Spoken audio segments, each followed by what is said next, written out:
So here we are recording the second day of our parikrama. Yesterday we produced a video, and we're doing another video. Why is that? Because to stress how important this parikrama actually is.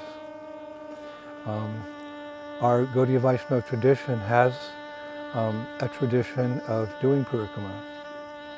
I was thinking the other day, when was the first parikrama? Actually, in Shastras described that the first parikrama began just after Krishna lifted Govardhan Hill. After Indra had been defeated and all the Brajabasis had been saved, Krishna put down Govardhan Hill, and there was a large feast offered to Giriraj, and then Krishna himself took all the Brajabasis around Govardhan Hill with their oxen carts and the bullock carts all around Govardhan Hill. You could say that was the first parikrama. So it was initiated by the Supreme Personality of Godhead, Krishna himself. And throughout our history, all our great acharyas have also done parikrama. Of course, Lord Chaitanya Mahaprabhu, when he came to Vrindavan, he did parikrama through the 12 forests of Vrindavan. And since then, all our acharyas have done. Even our beloved Srila Prabhupada has done. Actually, Sanatana Swami is famous for doing parikrama. It's described that when he was living here 500 years ago, he would do parikrama every day around Govardhan Hill. And not just the parikrama that we do a parikrama that's actually very close to Giriraj, Govardhan. But Srila Sanatana Swami, when he did parikrama around Govardhan Hill, he took the outer parikrama marg. I think most devotees don't even know where that is, where it exists, but it's some distance away from Govardhan Hill. He would do that very long Govardhan parikrama every day. And why did he do that so far away from Giriraj? Because he wanted to be very careful not to step on a Govardhan Shila. Giriraj is non-different than the Supreme Personality of Godhead. So he did parikrama on the long route every day, so as not to step on a Govardhan Shila. And of course we know when Srila Prabhupada was here, well, especially when he brought his disciples here in the early 1970s, sometimes he would take them on parikrama as well.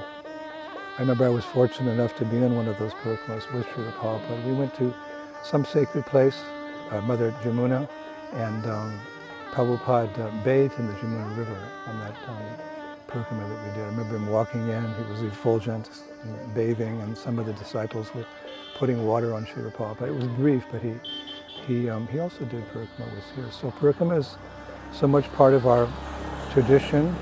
We're going on parikrama around the Dham, just like I mentioned yesterday, we're going on this particular parikrama around Vrindavan itself. It means that, well, the Dham itself is an expansion of Lord Balaram. And we're passing by the river Jamuna, which is an expansion of Vishaka Devi. And as I mentioned, we do parikrama around Giriraj as Krishna himself. So it's not just a walk in the park. It's a very important part of our devotional service to do parikrama. And of course, we have our Kartik parikramas, our extended parikramas. Every month in Kartik, devotees come from all over the world, and we go to different sacred places like this. So when we're going on parikrama, sometimes newcomers, they look around and they may say, but it doesn't look exactly like I read about it in Krishna book, or I heard Srila Prabhupada discussing Vrindavan. And it's true, nowadays, especially in Kali Yuga, it's not as clean, anywhere near as clean as it was 500 years ago or 5,000 years ago. Prabhupada mentioned one time, this is because there's a thin film of Maya covering the Dham. Of course, the Dham's not affected by Maya, by illusion, but there's a thin film of Maya covering the Dham so as to keep the materialistic people away and the Mayavadis away, because the devotees, they see through this thin film by hearing from authorities. It's said that a saintly person, he sees through his ears, not through his eyes.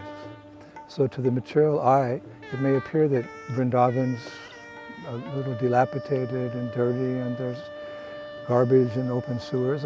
It's a fact, but that's not the real Vrindavan. The real Vrindavan is something completely transcendental.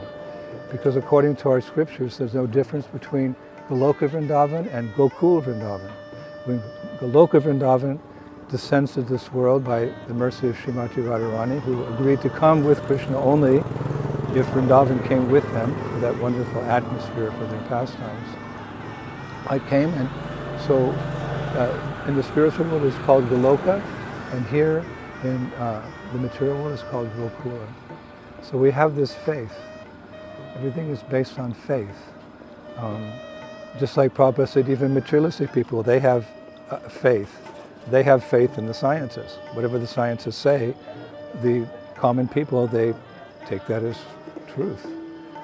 But Prabhupada said one time, faith means to put your trust in something sublime.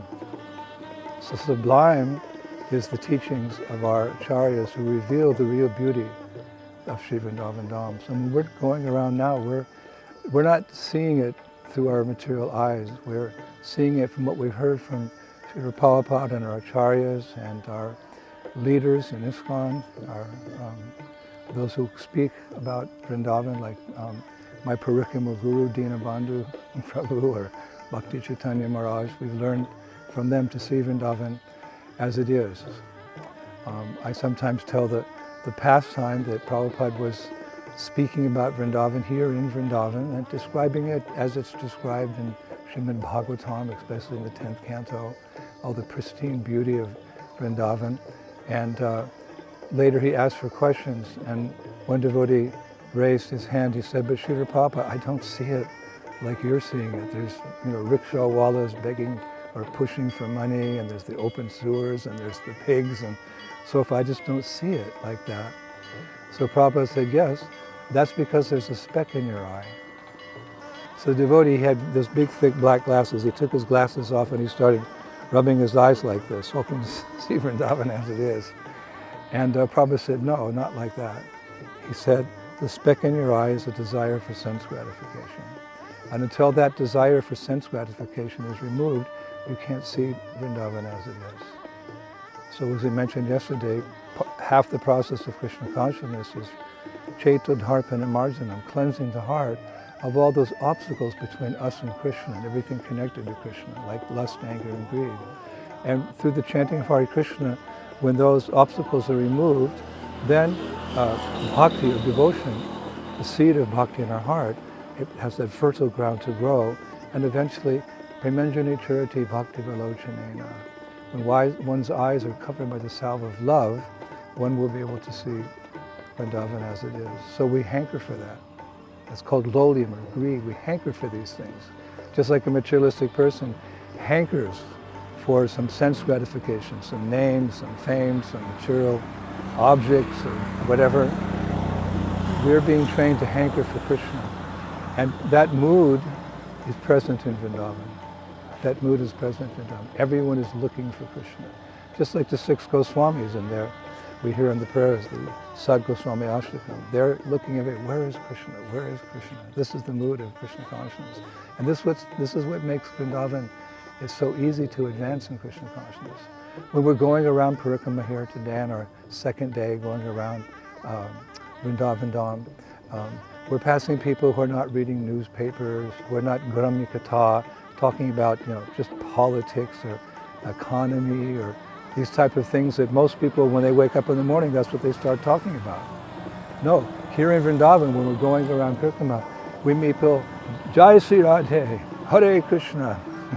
Practically everyone we pass on our parikrama, on the parikrama marg, we pass them and say, Hare Krishna, Radhe Radhe.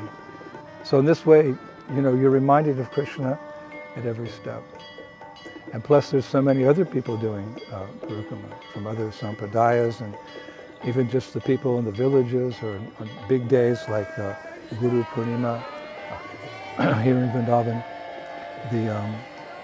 There's so many people going on parikrama around Govardhan Hill, you don't even have to walk, you just get caught up in the crowd and it kind of takes you around Govardhan Hill. So this is part of our tradition, and we're loving it.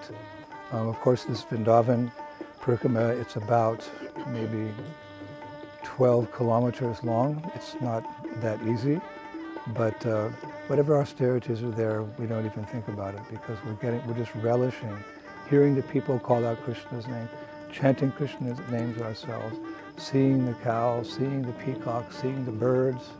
The birds are singing. Srila Prabodhananda Saraswati, he says in Vrindavan Mahimamrita that when the birds are singing, they're singing the glories of Krishna. Like this. So this is how we're being trained to see Vrindavan actually as it is. Not according to our material life, but according to the eyes of sadhus, and of course the words of Srila Prabhupada and Krishna himself when he speaks about the glories of Vrindavan, as we read in Srimad Bhagavatam. So here we are, out again, second day, going around halfway through, and we're going to continue with great enthusiasm, great greed, to actually one day see Vrindavan as it is, as Gokula Vrindavan. All glories to Srila Prabhupada. Hare Krishna.